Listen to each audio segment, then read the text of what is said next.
Hi guys, welcome back to my channel.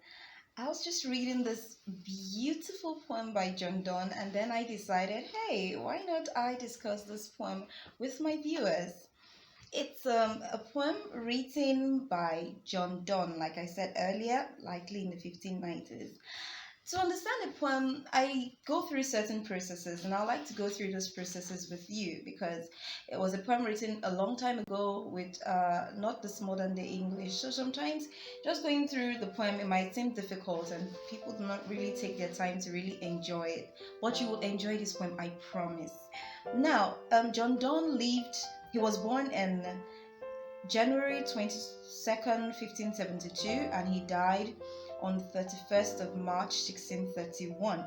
This poem was published after he died. That was in 1633, but that was not when it was written. Conjecture has it that maybe it was written around the 1590s, and the reason because that was the period he just newly got married. And the sentiments expressed in the poem are really romantic. They fit the sentiments of someone who just got married and is in the euphoria of love. And actually, it's called an aubade for that reason. What is an aubade? An aubade is like a poem written when someone just sleeps and he wakes up in the morning and he's just waxing poetic because he just he experienced the love, he experienced romance in the night or something like that, and he wants to talk about it in the morning. And that was when this poem was written, in the early hours of the morning. Now, I'm going to go through the steps I go through before I read the poem. I'm going to show you the poem on the screen. First, I pick out problem words that I might not understand when I'm reciting the poem. And that is like the word truth. What is truth? Truth is actually truth in our modern day English. We also have weaned. What does it mean to be weaned? A baby who has been suckling his mother's breast, and finally the mom wants to stop it from sucking and start introducing it to normal food gradually. So that means it's being weaned from its mother's breast.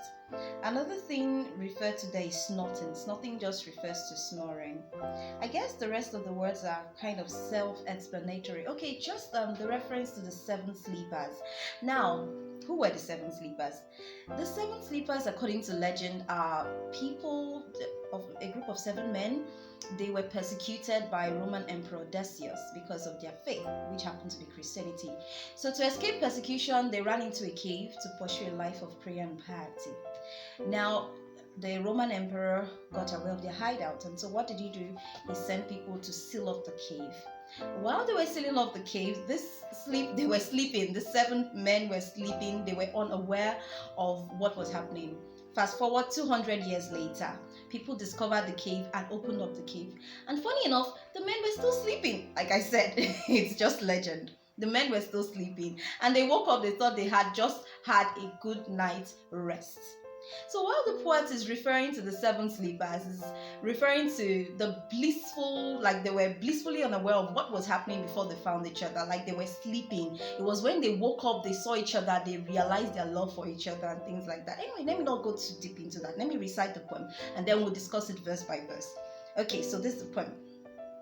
I'll show it on the screen while I'm reciting it. It says, I wonder by my troth what thou and I did till we loved. Were we not weaned till then, but sucked on country pleasures childishly? Or snorted we in the seven sleepers then? 'Twas so, but these all pleasures fancies be. If ever any beauty I did see, which I desired and got, 'twas but a dream of thee. And now, good morrow to awakened souls, which watch not one another out of fear. For love all love of other sides controls, and makes one little room and everywhere. Let sea discoverers to new worlds have gone. Let maps to others, worlds and worlds have shown. Let us possess one world, each hath one and is one. My face in thine eyes, thine in mine appears, and true plain hearts do in the faces rest. Where can we find two better hemispheres? Without sharp north, without declining west, whatever dies was not mixed equally. If our two loves be one, or thou and I, love so alike that none does lacking, none can die. What does this all mean? Well, from the very first verse, he's wondering where they were before they found each other. Were they just childish? Were they just like babies being weaned from their mother? Did they know nothing? He feels yes, they were childish. They were sleeping like the seven sleepers. They were unaware of what the world had to offer. They were just like children playing. But now their love has made them mature. They have found each other. They have found love. And now everything is beautiful. When they see each other, they see beauty. In verse 2, they say good morrow to their waking souls. They are not scared of each other. They are not scared of the other person leaving or adultery or anything. Their love is strong. Their love is not afraid. They know that the other cannot cheat on them. They say around this period that you had people discovering new worlds, but for them, they didn't care about that. They didn't care about the maps or the new worlds they were discovering. In their little room, they had found a wonderful world. In fact, they had the whole world with each other. They said the one little room is an everywhere to them. And then in verse 3, they refer to their faces as hemispheres. A hemisphere is a semicircle. So they're referring to each other that as they look at each other, they see the plainness of their hearts. There is no duplicity in the love. They see each other. Their love is without sharp north or declining west. The north is known for being a cold region. So their love is not cold. It is warm. It is alive. And it is not declining. It is not dying. You know, we say the sun sets in the west. So if it was setting, that means their love was declining and fading away. But no, their love was alive.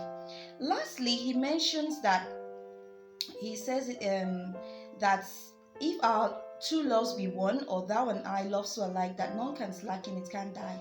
He says their love cannot die. Why is that? He said whatever dies was not mixed equally. There was the science of those days said death occurred because of imbalances in the body.